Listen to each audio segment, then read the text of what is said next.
আসসালামু আলাইকুম, সবাইকে কম্পিউটার অফিস অ্যাপ্লিকেশন কোর্সে স্বাগতম। আজকে আমরা দেখব গোলশেক পদ্ধতি অবলম্বন করে একটি সুদ হিসাব তৈরি করার নিয়ম।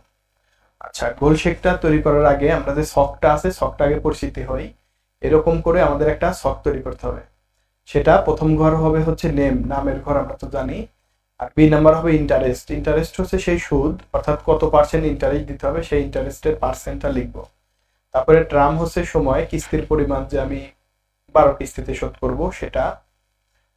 তারপরে হচ্ছে কি প্রাইস, এখানে হচ্ছে মূল্য। আর এটা হচ্ছে ডাউন পে। ডাউন পে হচ্ছে নগদ মূল্য, হ্যাঁ, নগদ মূল্য কত পার্সেন্ট দিতে হবে সেটা। তারপরে হচ্ছে লোন, এটা হচ্ছে লোনের পরিমাণ। আর এটা মান্থলি পেমেন্ট, আমি মান্থলি পেমেন্ট কত সেটা ডলার হিসেবে হিসেবে দিতে পারি, সেটা টাকা হিসেবে দিতে পারি, অন্যান্য সকল হিসেবে দিতে পারি। আপনার কি দেখা যাচ্ছে? একটু আগাইতে পারেন যদি ভালো না দেখা যায়। আচ্ছা, তো এই হচ্ছে ছক। তাহলে এই ছকগুলোর নাম আমি বলে দিলাম, এইভাবে ছক তৈরি করবো আমরা। আচ্ছা, ছকটা তো বুঝলাম। এখন ভিতরের যে কাজটা সেটা হচ্ছে এই পার্সেন্ট এবং ট্রাম, এই সময়টা এবং এই ইন্টারেস্টটা আমাকে লিখে নিতে হবে। আর বাদ বাকি আমরা পদ্ধতি অবলম্বন করে বের করব। যেমন এখানে একটা সূত্র আছে, যে এটা কিভাবে বের হয়, এটা কিভাবে বের হয়, এখানে একটা সূত্র আছে। তারপরে এটাও একটা সূত্র আছে, আবার এটাও একটা সূত্র আছে। এখন আসি তোমাদের যে বিষয়টা, সেটা হচ্ছে আগে শীটটা আমরা একটু পড়ে নেব। অর্থাৎ যে কোম্পানির আমি কাজটা করতে যাচ্ছি, যে পদ্ধতি অবলম্বন করতে যাচ্ছি, সেই কোম্পানি কর্তৃক একটা নির্দিষ্ট ছক আমাদেরকে দিয়ে দিবে, নির্দিষ্ট সূত্র সাপেক্ষে আমাকে কাজ করতে হবে। তো এই কাজটাকে বুঝে নিয়ে তারপরে কাজটা করব। তাহলে আমাদের হাতে যেহেতু শীট আছে, আমি এখানে পড়ি, তাহলে বুঝতে পারবো। যেমন গোলশেক তৈরি করার নিয়ম, মনে করি সুবর্ণা একটি কম্পিউটার ক্রয় করবে। আমরা মনে করলাম সুবর্ণা একটা ব্যক্তি, সে একটি কম্পিউটার ক্রয় করবে। এখন তার জন্য শর্তে হলো বকেয়া টাকার 10% সুদ। ওই যে সে কম্পিউটারটা কিনবে, তার যে বাকি থাকবে যে টাকাটা, সেটার উপরে সে 10% কি দিবে? সুদ দিবে। এখন তারপরে মোট মূল্যের 50% আবার নগদ দিতে হবে। এখন ধরলাম একটা কম্পিউটারের দাম 1,00,000 টাকা। এখন সেই 1,00,000 টাকার অর্ধেক কত? 50,000। তাহলে 50,000 টাকাটা নগদ দিতে হবে তাকে। সেই নগদ মূল্যটাই হচ্ছে এখানে ডাউন পে, ঠিক আছে? আচ্ছা, তারপরে হচ্ছে যে প্রতি মাসে 5,000 টাকা পরিশোধ করতে হবে। তাকে বলে দিচ্ছে যে তুমি প্রতি মাসে 5,000 টাকা করে পরিশোধ করবা। সর্বোচ্চ কিস্তি 12টি। সর্বোচ্চ কিস্তি কয়টি? 12টি। এখানে নির্দিষ্ট শর্ত সাপেক্ষে মোট ক্রয় মূল্য, বকেয়া টাকা এবং নগদ টাকার পরিমাণ বের করো। ওকে বলতেছে মোট ক্রয় মূল্য, তারপরে নগদ টাকা এবং বকেয়া টাকার পরিমাণ বের করো। এখন উপরের প্রশ্ন থেকে যা পেলাম তার পরিপ্রেক্ষিতে আমরা যা বের করতে হবে, গোলশেক পদ্ধতি অবলম্বন করে আমরা বের করব। আচ্ছা, তারপরে কি যে সূত্রগুলো এখানে লেখা আছে সেটা বুঝাই দেবো আমি, সমস্যা নেই।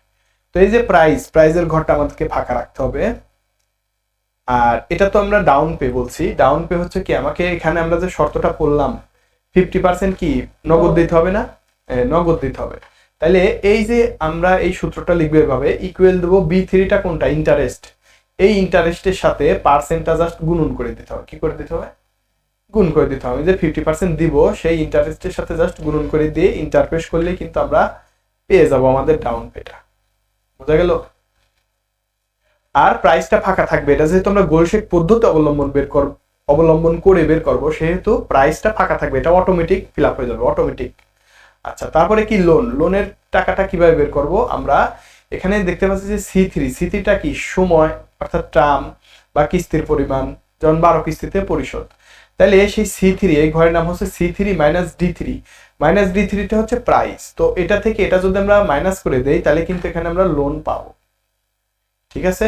তারপরে হচ্ছে কি, এটা কি বুঝতে পারছি? লোনটা জাস্ট এটা থেকে এটা মাইনাস করে রাখলাম, যেহেতু এটা পদ্ধতি অবলম্বন করে বের করবো। যখন পদ্ধতি অবলম্বন করব সেটা অটোমেটিকলি ফিল আপ হয়ে যাবে, বা এই প্রাইজের ঘরটা অটোমেটিকলি টাকার অঙ্ক চলে আসবে, এই জন্য বোঝাচ্ছি।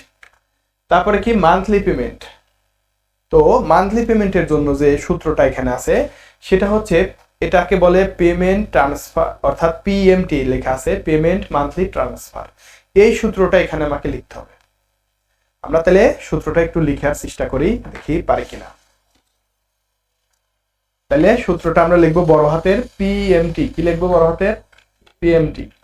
তারপরে একটা ব্র্যাকেট দিয়ে দিব। এখন এখানে যে সূত্রটা আছে B3টা কি? ইন্টারেস্ট না?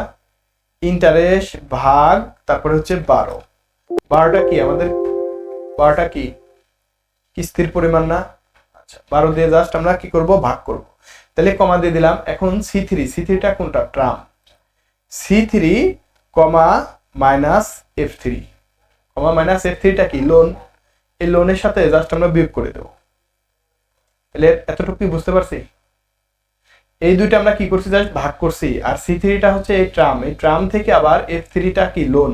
এই লোনটা আমরা বিয়োগ করে দিছি। বিয়োগ করে দিলেই আমাদের এখানে মান্থলি পেমেন্টটা বেড়েবে। তবে এটা হচ্ছে সঠিক পেমেন্ট কিন্তু না, আমরা যেহেতু পদ্ধতি অবলম্বন করব, এখন সেই পদ্ধতিতে আমরা চলে যাব। তাহলে এতটুকু আমরা বুঝতে পারছি কিনা? আচ্ছা, এখন সেল পয়েন্টার G3 সেলে রেখে, G3 বলতে কি, এটা না, সেল পয়েন্টারটা আমরা এখানে রাখবো। এখন মাউসের সেল পয়েন্টার কোনটা, এই যে ঘরের মধ্যে আমি ক্লিক দিছি, এটা হচ্ছে আমার সেল পয়েন্টার, এই যে মাউসের সাথে নড়তেছে। তাহলে এই সেল পয়েন্টারটা আমরা এখানে রাখবো। রাখার পরে ডাটা রিবন বক্সে হোয়াট ইফ অ্যানালাইসিস প্রোগ্রাম আছে। তাহলে আমার উপরে চলে যাই, উপরে এখানে যে ডাটা আছে, ডাটা থেকে হোয়াট ইফ অ্যানালাইসিস প্রোগ্রাম, তাহলে এখানে লেখা আছে এই যে হোয়াট ইফ অ্যানালাইসিস প্রোগ্রাম। এখানে ক্লিক দিব। এখানে ক্লিক দেওয়ার পরে গোল শেক ক্লিক করলে এখান থেকে দেখবো আমরা গোল শেক আছে কিনা, আছে। এই যে গোল শেক, গোল শেকে ক্লিক দিব। ক্লিক দিলে একটা বক্স চলে আসবে। এই বক্স আসার পরে, একটি ডায়লগ বক্স আসার পরে এখানে আমরা টু ভ্যালুতে সেলে টাকার সংখ্যা লিখবো। এই যে টু ভ্যালুতে কি, টাকার সংখ্যা আমরা লিখবো, যে কত টাকা, সেটা হচ্ছে যে টাকার সংখ্যা। যেমন কি 5,000 আমাকে কি বলছে, কিস্তির পরিমাণ দিতে বলছে না, তাহলে এই যে 5,000 লিখছি। আচ্ছা, লিখে সেলের নাম D3 লিখে ওকে ক্লিক করতে হবে। এখন বাই চেঞ্জিং সেল, যে সেলটা আমি পরিবর্তন করতে চাচ্ছি, পরিবর্তনটা কোনটা করব, এইটা না, এই ঘরটা কি পরিবর্তন হবে না? তাহলে আমরা এই ঘরটাকে এখানে একটা ক্লিক দিলে আমার এই ঘরের নাম কিন্তু এখানে চলে আসবে। অথবা আমরা যদি এখানে টাইপ করে দিই যে এটার নাম হচ্ছে DR3, তাহলে আমরা D3 লিখে দেবো।